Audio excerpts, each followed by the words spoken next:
बर्तमान विनोद सर प्रथम क्लास ने श्रीयुक्त डॉक्टर विनोद बिहारी दास प्रिंसिपल न्यायिक महाविद्यालय सार विषय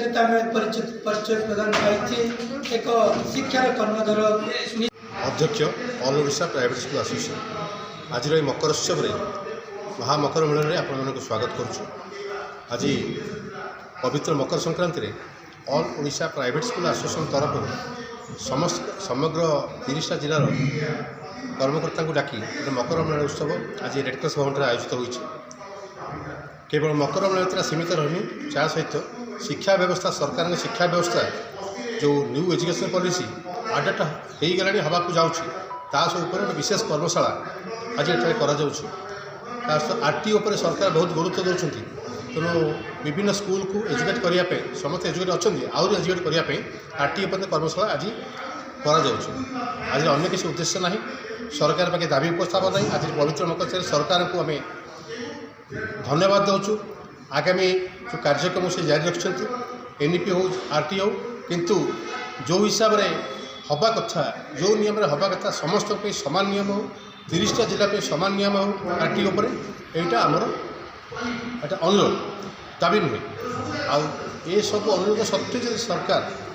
आम कथा न शुणे 30टा जिला पे सामान नियम प्रणयन न कले समान जो मैंने बाहर रहे हैरान हरकत होती जो मैंने खोर्धा पुरी सारे मैंने फायदा पाँच फायदा नुह जहाँ कर विभिन्न कार्यक्रम नहीं आम सरकार को गणतांत्रिक उपाय आलोचना करूँ घेरू आंदोलन को निश्चित भाव ओह्लू यहाँ आज किंतु यहाँ मकर संक्रांति शुभ अवसर समस्त की समस्त शुभेच्छा जनाऊँ। आम आम कार्य रत रहा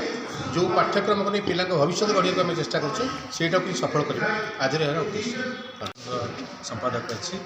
आज आमर जो एनईपी नेशनल एजुकेशन पॉलिसी उपर आमर ट्रेनिंग कैंप चलती सहित आरटी उपर किसी आमर ट्रेनिंग कैंप रखीचु कारण सरकार जदियो एनईपी को आम ओडिशा बहुत शीघ्र लागू कर धन्यवाद कथा किंतु आम प्राइवेट स्कूल गुड़िक ये विषय संपूर्ण अज्ञ अच्छा आम चाहूँ सरकार सहित ताल दे आम शिक्षा व्यवस्था को आगू बढ़िया से एनईपी उपर आम एक आम टीचर मान रखी विभिन्न स्कूल मान